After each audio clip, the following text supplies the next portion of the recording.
Title: Janitor fired for helping elderly woman, but what her husband did next will shock you. It happened on a rainy Tuesday. Marcus Reed had been working as a janitor at Westdale Plaza Mall for nearly 8 years. Quiet, humble, and always the first to lend a hand. He was the kind of man people barely noticed until something went wrong. Then suddenly they needed him. He swept the same hallways, scrubbed the same tiled floors, and cleaned up messes most people would never dream of touching.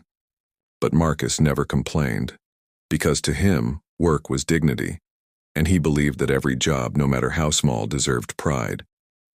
But on that particular morning, something happened that would change his life, and the lives of many others, forever.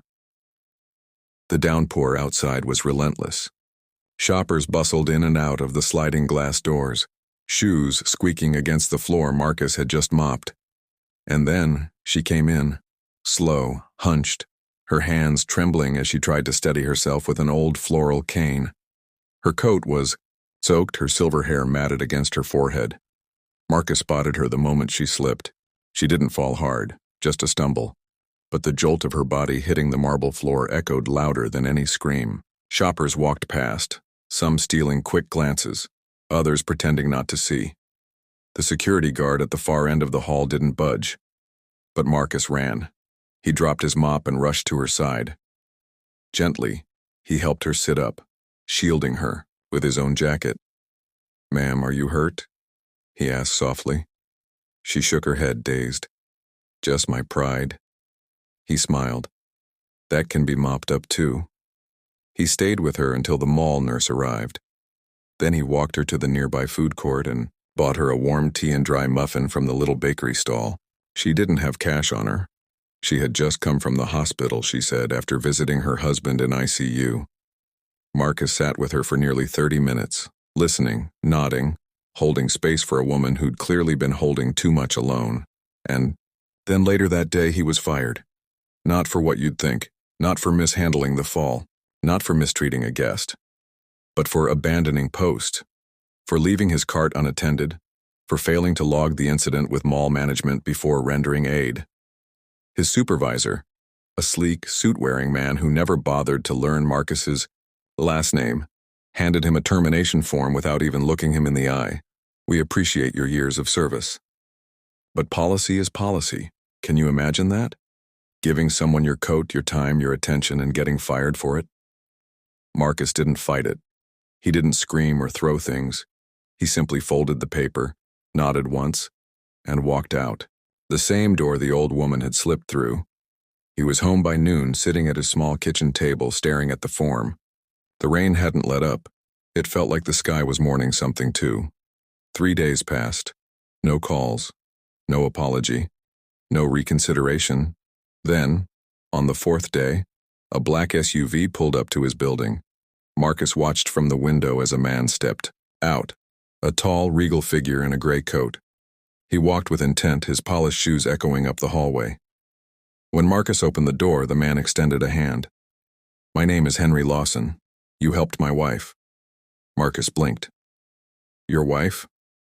"At the mall," he said. "Evelyn." Marcus remembered. Evelyn, the woman with the floral cane and soft voice. Henry's eyes were wet at the corners. "She told me what you did. Every word. Said you were the only one who cared." Marcus shrugged. "Anyone would have done the same." "No, they wouldn't," Henry replied. "I was told you lost your job."